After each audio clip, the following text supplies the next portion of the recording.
Want to create colored pencil drawings that look more like paintings and look a little bit more finished? Well, in today's quick tip, I'll show you how.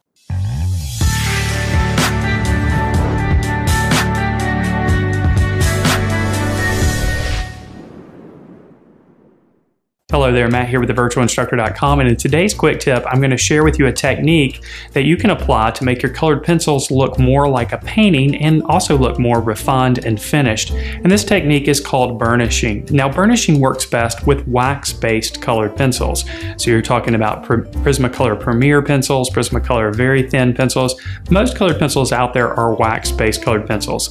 This technique will not work with pencils like watercolor pencils, which are a completely different animal altogether.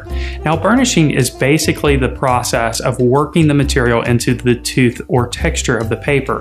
When we're making colored pencils applications on the surface, we have to deal with the tooth or the texture of the paper. And sometimes this can lead to a less refined, unfinished looking drawing. But when we apply some burnishing techniques over the top, we can work these colored pencil applications into the tooth or texture of the paper, creating a smoother appearance that's a bit more painterly and finished looking.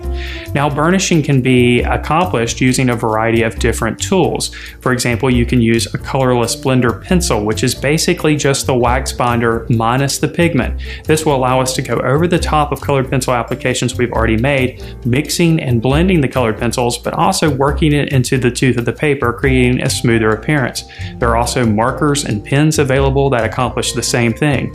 And some folks like to use a solvent like turpenoid and apply it with a nylon brush over the top of the colored pencil applications to eradicate that tooth or texture. Now, of course, everyone has their favorite technique for burnishing. Me personally, I like to use the colorless blender whenever possible. For larger areas, however, I'll use the turpenoid simply because it takes less time to cover a larger area. Personally, I've found that the colorless blender works the best. Now, if you don't have a colorless blender, you can also use a color like white or cream to burnish. However, keep in mind that that will change and affect the value of your color if you choose to go that route.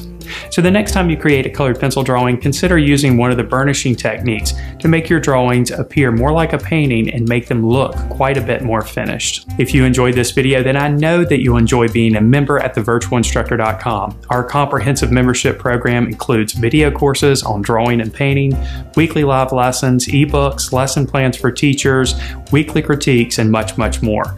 To learn more about our program, just visit thevirtualinstructor.com/members or click on the card in the upper right-hand corner. And if you want to check out 3 of our course modules for free, you can do so. Just click on the link on your screen now.